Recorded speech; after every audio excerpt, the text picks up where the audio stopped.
Assalamualaikum warahmatullahi wabarakatuh. Perkenalkan, nama saya Citra Elizabeth Zebua dengan NPM 243403516025. Pada kesempatan kali ini saya akan menjelaskan materi mengenai analisis balance scorecard pada PT Bank Mandiri Persero Tbk untuk memenuhi tugas mata kuliah Akuntansi Manajemen dengan dosen pengampu Ibu Arni Karina.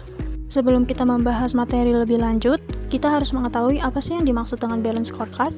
Balance scorecard merupakan metode pengukuran kinerja perusahaan yang digunakan untuk melihat apakah strategi perusahaan sudah berjalan dengan baik atau belum.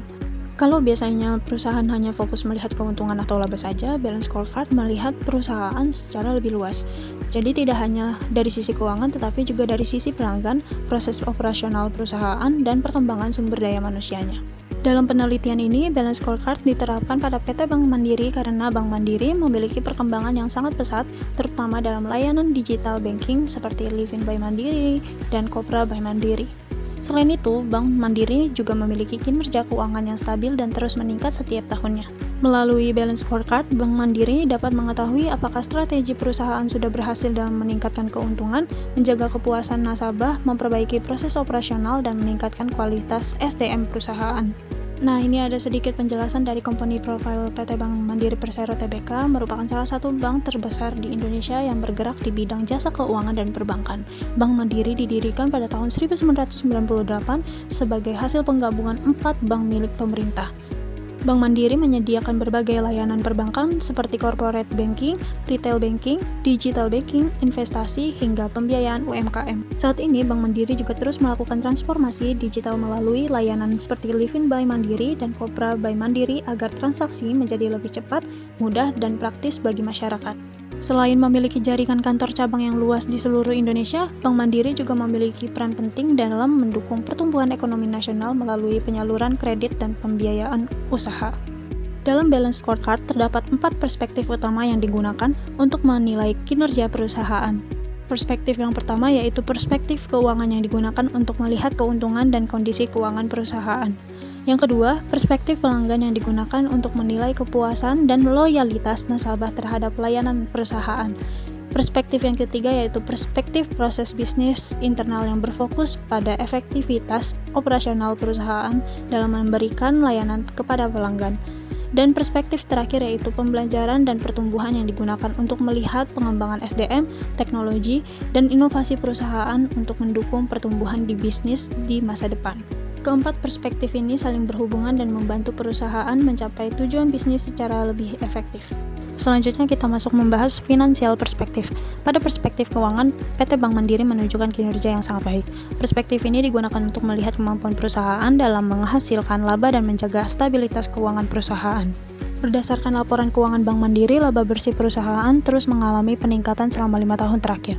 Pada tahun 2021, laba bersih Bank Mandiri sebesar 28,3 triliun, kemudian meningkat menjadi 41,17 triliun pada tahun 2022. 55,6 triliun pada tahun 2023, 55,8 triliun pada tahun 2024, dan 56,3 triliun pada tahun 2025. Peningkatan laba tersebut menunjukkan bahwa Bank Mandiri berhasil meningkatkan profitabilitas perusahaan melalui pertumbuhan kredit, peningkatan transaksi digital, dan efisiensi operasional perusahaan. Selain itu, pertumbuhan dana pihak ketiga dan aset perusahaan juga menunjukkan bahwa kondisi keuangan Bank Mandiri sangat stabil dan dipercaya oleh masyarakat. Nah, pada tabel ini dapat dilihat bahwa laba bersih Bank Mandiri mengalami peningkatan yang cukup signifikan setiap tahunnya. Jika dibandingkan kenaikan laba dari tahun 2021 ke tahun 2022 meningkat cukup besar. Kemudian laba perusahaan terus bertumbuh hingga mencapai 56,3 triliun pada tahun 2025. Hal ini menunjukkan bahwa strategi bisnis Bank Mandiri berjalan dengan baik, terutama dalam pengembangan layanan digital dan peningkatan kualitas layanan perbankan. Dari data ini juga dapat disimpulkan bahwa Bank Mandiri mampu menjaga stabilitas perusahaan meskipun kondisi ekonomi terus mengalami perubahan. Pada perspektif pelanggan, Bank Mandiri berfokus pada peningkatan kepuasan dan loyalitas nasabah melalui pelayanan yang cepat, aman, dan mudah diakses. Salah satu keberhasilan Bank Mandiri dapat dilihat dari perkembangan layanan digital seperti Livin by Mandiri dan Kopra by Mandiri.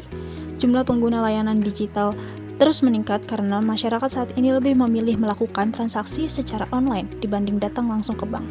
Selain itu, peningkatan transaksi digital dan pertumbuhan dana pihak ketiga menunjukkan bahwa tingkat kepercayaan masyarakat terhadap Bank Mandiri juga semakin tinggi. Bank Mandiri juga meningkatkan kualitas customer service, memperluas layanan UMKM, serta menyediakan berbagai inovasi layanan untuk memenuhi kebutuhan nasabah di era digital. Hal ini menunjukkan bahwa perusahaan sangat memperhatikan kenyamanan dan kepuasan pelanggan.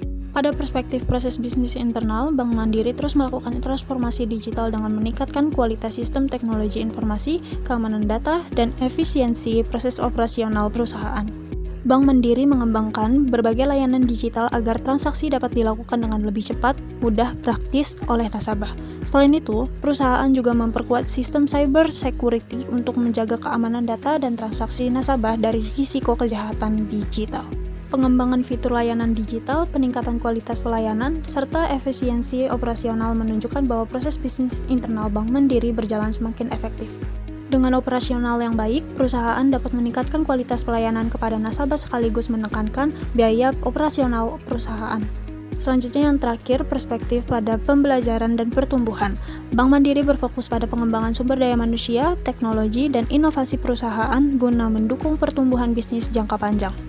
Bank Mandiri terus meningkatkan kualitas karyawan melalui berbagai program pelatihan dan pengembangan kompetensi, terutama dalam bidang digital banking dan teknologi. Hal ini dilakukan agar karyawan mampu mengikuti perkembangan industri perbankan modern dan mendukung transformasi digital perusahaan. Selain pengembangan SDM, Bank Mandiri juga mendorong budaya inovasi dan adaptasi teknologi untuk meningkatkan produktivitas kerja serta kualitas pelayanan kepada nasabah. Pengembangan digital talent dan peningkatan kemampuan teknologi dilakukan secara berkelanjutan agar perusahaan mampu bersaing dan mempertahankan pertumbuhan bisnis di masa depan.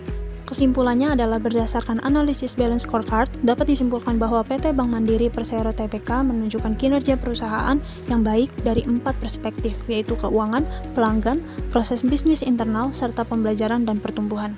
Dari perspektif keuangan, Bank Mandiri berhasil meningkatkan laba perusahaan secara konsisten dalam beberapa tahun terakhir. Dari perspektif pelanggan, perusahaan mampu meningkatkan kepuasan dan loyalitas nasabah melalui layanan digital yang terus berkembang. Pada perspektif proses bisnis internal, Bank Mandiri berhasil meningkatkan kualitas operasional dan keamanan sistem digital agar pelayanan menjadi lebih efektif dan efisien. Sedangkan pada perspektif pembelajaran dan pertumbuhan, perusahaan fokus pada pengembangan kompetensi, karyawan, dan inovasi teknologi untuk mendukung pertumbuhan bisnis di masa depan. Dengan penerapan balance scorecard, perusahaan dapat mengevaluasi strategi bisnis secara lebih menyeluruh sehingga tujuan perusahaan dapat tercapai dengan lebih efektif. Sekian penjelasan materi dari saya mengenai analisis balance scorecard pada PT Bank Mandiri Persero Tbk. Terima kasih atas perhatiannya. Mohon maaf apabila terdapat kekurangan dalam penyampaian materi saya. Terima kasih. Sampai jumpa.